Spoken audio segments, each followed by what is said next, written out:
The Sims 5 will probably be out within the next year or two, and as you can guess by the video title, I'm not currently looking forward to it.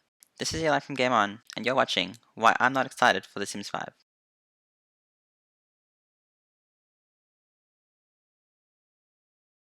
Before I begin, be sure to give this video a like if you enjoy it, and to subscribe if you haven't already. Now, this video is about why I'm not looking forward to The Sims 5. And to be able to understand why that is, we need to go back and have a talk about The Sims 4. It's no secret that The Sims 4 has been lacking a lot of features since its disastrous launch in 2014. And while some features such as terraforming, pools, and toddlers have returned years after the game's launch, there's still a lot of other features from previous installments that are missing, such as the color wheel, cars your Sims could actually get in and drive, the open world. But I wouldn't mind not having an open world if we can have bigger areas with more lots, and no loading screens when visiting other lots in the same area. I swear almost half my time spent playing The Sims 4 has just been me staring at a loading screen. As you can see so far, there is a lot missing from The Sims 4, and I haven't even covered a quarter of it. Just look at this list of features and other things missing from The Sims 4 base game. Now, some of the things on these lists have been added to the game, but the fact that it took so long for these features to come, and the fact that so many are still missing is just a load of tartar sauce. So, what does this have to do with me not being excited about The Sims 5? Well, I guess I'm just concerned that history might repeat itself, and we might end up with another bare bones base game, just like The Sims 4. Honestly, if more than half the features listed on this list aren't even in the base game at launch, I won't be picking up the game straight away.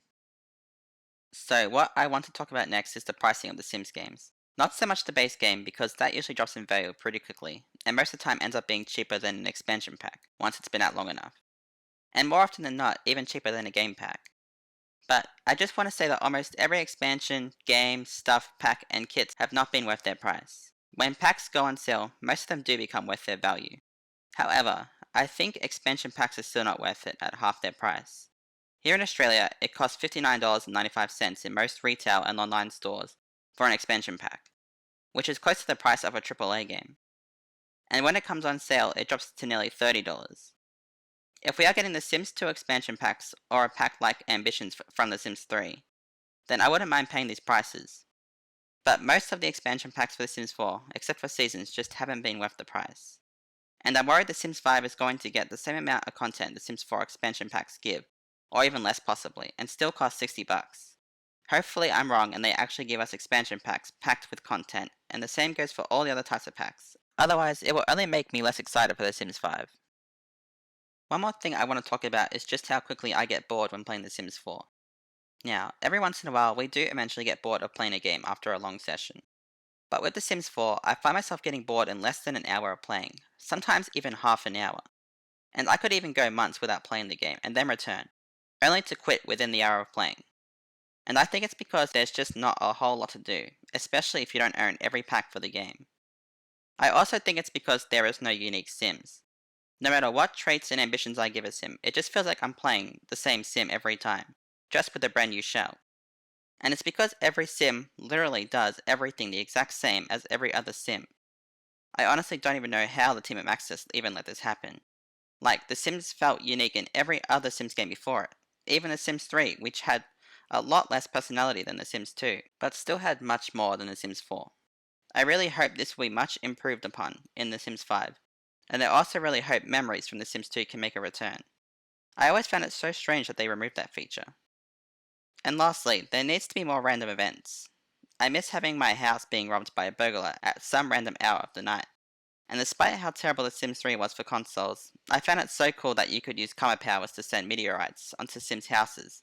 And there was nothing better than sending meteorites crashing down on your least favorite Sims house.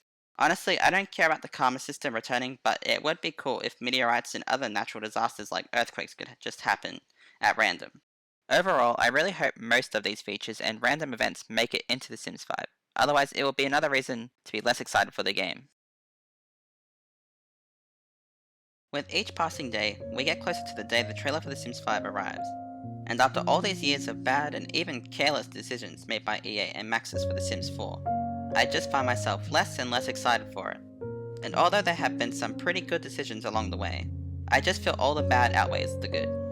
Now, there's a lot more reasons for why I'm not excited for The Sims 5 that I could have included today, but I might leave that for a part 2 if this video does well enough. Before I wrap up, I'd just like to say I don't hate The Sims 4. Despite being my least favourite in the franchise, I can't deny that it's a pretty looking game and has the best looking Sims to date. Also, it's amazing how far the game has come regarding diversity and representation. However, they still do got a bit of a way to go with that. And lastly, the game has a great soundtrack, especially the expansion packs. I just wish The Sims 4 didn't have all the problems it has, and I do hope that all of these problems will be addressed in the next game. But no matter how The Sims 5 turns out, I will always love The Sims. And if The Sims 5 turns out just as mediocre or worse than The Sims 4, then I won't be getting it until it's dirt cheap or free. So, are you excited for The Sims 5? Let me know your answer and why in the comments. I hope you all enjoy the rest of your week, and I will catch you in the next one.